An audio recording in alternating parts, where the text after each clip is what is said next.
اس غزل کا پہلا شعر ہے کہ عشق مجھ کو نہیں وحشت ہی سہی، میری وحشت تیری شہرت ہی سہی۔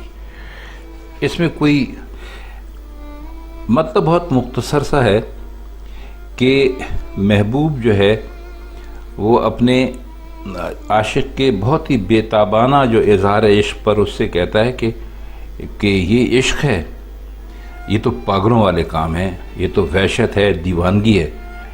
تو عاشق کہتا ہے کہ بے شک وحشت اور دیوانگی کہہ لیجئے آپ، لیکن یہ جو میری دیوانگی اور میری وحشت ہے اس سے آپ کی شہرت ہی ہوگی۔ اگلا شعر ہے قطع کیجئے نہ تعلق ہم سے، کچھ نہیں ہے تو عداوت ہی سہی۔ قطع کہتے ہیں کاٹنے کو، یعنی آپ ہم سے تعلقات ختم نہ کریں، اور عداوت کہتے ہیں ایک مستقل قسم کی جو دشمنی ہے۔ وہ کہتے یہ ہیں کہ اگر محبوب محبت کے اظہار کی بجائے دشمنی سے بھی کام لے تو دشمنی بھی تعلق کی ایک صورت ہے۔ تو اپنے محبوب سے کہتے ہیں کہ بھائی آپ اگر ہم سے محبت کا رشتہ نہیں رکھتے تو نفرت اور دشمنی کا ہی رشتہ رکھ لیں۔ کوئی بھی رشتہ ہو، بہرحال آپ سے ہمارا ایک تعلق جو ہے وہ ہر صورت قائم رہے گا۔ اچھا شعر ہے، نئی بات ہے، اب تو خیر نئی نہیں ہے، غالب نے 150 سال پہلے کہہ دیا تھا، لیکن یہ کہ اس میں سوچنے کا تھوڑا سا مواد آپ کو ضرور ملے گا۔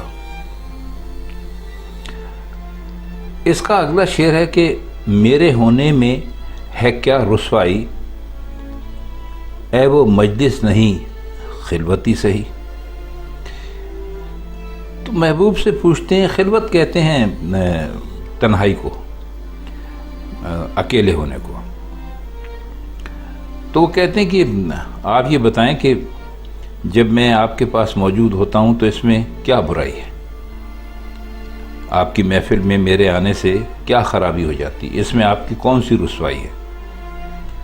اگر آپ کی محفل میں، آپ کی مجلس میں میرے حاضر ہونے سے آپ کو یہ خیال ہو کہ لوگوں کی انگلیاں میری طرف اٹھیں گی تو اس طرح آپ کی بدنامی ہوگی، تو مجلس کو چھوڑیں، آپ مجھے تنہائی میں بلا لیں۔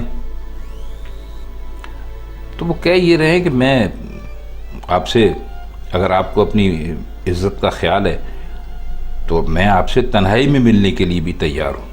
مزے کی بات ہے۔ اگلا شعر ہے کہ ہم بھی دشمن تو نہیں ہیں اپنے، غیر کو تجھ سے محبت ہی سہی۔ غیر سے مراد یہاں پر رقیب ہے، یا وہ کوئی دوسرا شخص جو ان کے محبوب کا عاشق ہے یا کامیاب عاشق ہے۔ تو کہنا یہ چاہ رہے ہیں کہ محبوب سے محبت نہ کرنا اپنے سے دشمنی ہے، لہذا وہ کہتا ہے کہ ہم اپنے دشمن نہیں ہیں۔ گویا اگرچہ وہ سمجھتا ہے کہ غیر کو تجھ سے محبت ہے تو ہماری محبت کا بھی یقین کر، کیونکہ اگر تجھ سے محبت نہ کی جائے تو وہ اپنے سے دشمنی ہوگی۔ بعض لوگ اس شعر کا یہ مطلب سمجھتے ہیں کہ اگر تجھے غیر کی محبت کا یقین ہو گیا تو ہم تجھ سے محبت کر کے اپنے ساتھ دشمنی کیوں کریں، یہ بھی ایک مطلب ہے۔ لیکن مرزا غالب سے ایسا مطلب کی توقع ہو نہیں سکتی۔ یہ عشق نہیں ہے بلکہ ایک عام بازاری سی چیز ہے کہ ایک دکان سے ملی دوسرے سے نہ ملی، تو مرزا کا وہ مزاج ہے نہیں۔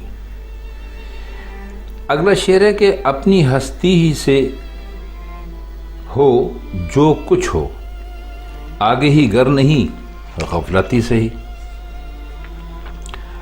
آگے ہی کا مطلب آپ کو ہم بتا دیں کہ آگے ہی کا مطلب ہوتا ہے واقف ہونا، ہوش میں ہونا، پتہ ہونا،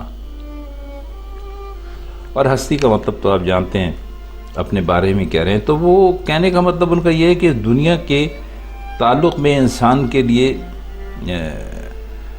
دو صورتیں ہیں، ایک یہ کہ مختلف چیزوں سے کچھ حاصل کرے، دوسری یہ کہ بالکل غفلت میں پڑا رہے، لاپرواہ ہو جائے، دنیا چھوڑ دے۔ تو مرزا یہ کہتے ہیں کہ انسان کو اپنی ذات کے سوا کسی کا خیال تک دل میں نہیں لانا چاہیے. اگر واقف ہونا چاہتا ہے، آگاہی منظور ہے، حقیقت کو دیکھنا چاہتا ہے تو وہ بھی اپنی ذات سے ہی ہو، اور اگر غفلت بے پرواہی اختیار کرنی ہے تو وہ بھی اپنی ہی ذات سے کرنا چاہیے. اصل میں یہ تصوف کا ایک مسئلہ ہے جس کے بارے میں مرزا نے بات کی ہے، اور الفاظ نہایت موزوں ہیں. اپنی ذات سے واقف ہونے کا مطلب یہ ہے کہ انسان اپنی حقیقت سے آشنا ہو جائے، سمجھ لے کہ وہ بندہ ہے اور دنیا میں اس کے پیدا کرنے کا ایک خاص مقصد اور خاص نصب العین ہے جو پورا ہونا چاہیے. تسلیم کا مطلب ہوتا ہے کسی بات کو مان لینا، کوئی بھی حالات ہوں کسی بات پہ راضی ہو جانا. اور بے نیازی کہتے ہیں لاپرواہی کو، اور خو کا مطلب ہوتا ہے عادت ڈالنا. تو کہہ رہے ہیں کہ ہم نے یہ مانا کہ لاپرواہی کرنا جو ہے وہ تیری عادت ہے، تو کسی بھی کی حالت پر، بلکہ کسی مسکین کی حالت پر توجہ نہیں کرتا، اور تیرا یہی کام ہے کہ تو بے نیاز ہے، بے پرواہی اختیار کر لیتا ہے. تو اگر یہ سچ ہے تو ہم بھی رفتہ رفتہ اس بات کو تسلیم کرنے کی عادت پیدا کریں گے اور تیری بے نیازی کو برداشت کرنے کے عادی بن جائیں گے تاکہ ہمیں کوئی تکلیف نہ ہو. تو خو ڈالیں سے ایسا لگتا ہے کہ ابھی جو طبیعت ہے وہ برداشت کی عادی نہیں ہوئی ہے، اور وہ اسے رفتہ رفتہ قابو میں لانے کی بات کر رہے ہیں. اگلا شعر، بلکہ آخری شعر ہے اس کا، مقطع ہے کہ یار سے چھیڑ چلی جائے اسد، گر نہیں وصل تو حسرتی سہی. یہ اصل میں شعر جو ہے اس کا مطلب تو یہ ہے کہ اپنے محبوب سے کہہ رہے ہیں کہ بھائی آپ سے چھیڑ چھاڑ کا سلسلہ ہم مستقل قائم رکھیں گے، یعنی آپ کو چھیڑتے رہیں گے، تنگ کرتے رہیں گے، اپنی محبت پر آمادہ کرتے رہیں گے. اگر وصل میسر نہیں آتا، یعنی اگر آپ سے ملاقات نہیں ہوتی تو کوئی بات نہیں ہے، تو انسان کو چاہیے کہ وصل کی حسرت کا اظہار ہی کرتے رہنا چاہیے. مطلب محبوب سے بالکل لا تعلق نہیں رہنا چاہیے. تو خواتین حضرات، یہ تھی مرزا غالب کی آج کی غزل جو ہم نے ایک دوست کی فرمائش پر آپ کی خدمت میں پیش کی. تو اب آپ سے ملاقات ہوگی انشاءاللہ مرزا کی کسی اور غزل کے ساتھ کسی اور محفل میں. تب تک کے لیے ہم آپ سے اجازت چاہتے ہیں. اللہ حافظ.